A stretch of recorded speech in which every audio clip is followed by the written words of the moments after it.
A suspenseful mystery takes readers on a thought-provoking adventure from Maine to Wyoming. The Canaan Creed is being called a provocative page-turner that explores the extremes of radical environmentalists. The author of this very provocative book is Lisa Hoffman. Lisa, welcome to Live at 9. Glad to have you here this morning. Alex. Talk about a very timely and thought-provoking book in subject matter. This one certainly does it, especially dealing with the environment. Yeah. Why this particular subject for you? Well, the idea for the story came to me when I sat in on a wolf reintroduction meeting in my hometown of Cody, Wyoming. It was very emotionally charged, a lot like the first chapter of my story. I was able to relate, as I sat in on that meeting, to both sides of the issue because I had once also been a founding member of an environmental group. But I could also relate to my Wyoming friends and neighbors who viewed the wolf reintroduction as just another pawn that could be used by radical environmental groups to stop and halt land use altogether. So that day as I sat there, I thought, why can't we take care of the land, the wildlife, and the people? Why do those three things have to be mutually exclusive? And why is there such a fine line between being an environmentalist and being a fanatic? Because it really seems like you can be on the road to doing something good and in just a moment be way over the line. Well, I think one of the keys to that is if you're anti-human, if you have an anti-human agenda, I think that sets you off as being a radical. And it actually doesn't work. And in the long run, I don't think it helps our environment either. Yeah, a lot of times, especially dealing with the book itself, when you think of a subject matter like this, you don't think of a lot of suspense with the environment, twists and turns, but this book definitely has that. It kind of teases us just a little bit about what we're talking about here. Okay, well, it's a mystery suspense with a message, as you've already figured out. Radical environmentalist, not every group that calls themselves an environmentalist are what they appear to be. I tell this story through a variety of viewpoints, but my heroine is a wolf biologist named Anna O'Neill, and she's become a rising star among the environmental elite for her work reintroducing the gray wolves to Yellowstone National Park.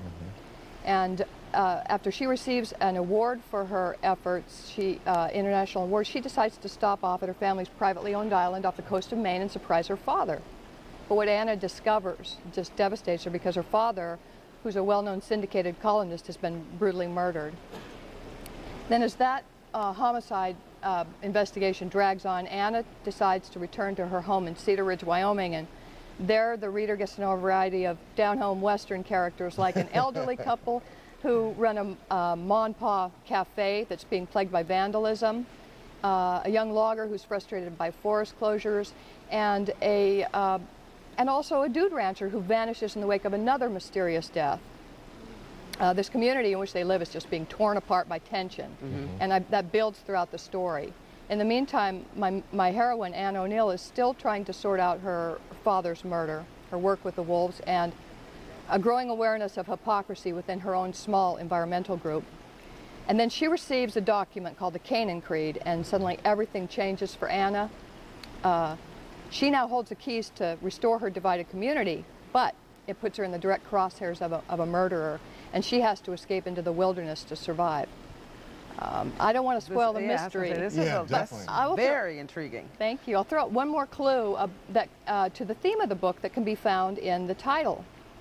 In the Bible, the land of Canaan, in the Bible there was always a struggle for control of the land of Canaan. And that's very interesting, very interesting. So many people can be so passionate about something like this.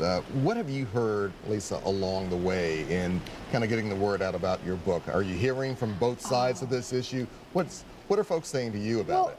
Actually, I'm blessed to hear that the book is being viewed as fair and balanced. And actually, the most surprising thing is that some of my fans and actually reviewers have suggested that it be used in environmental science programs to teach both sides of the issue, that this side has been neglected, the side of the people in communities, because people are being hurt by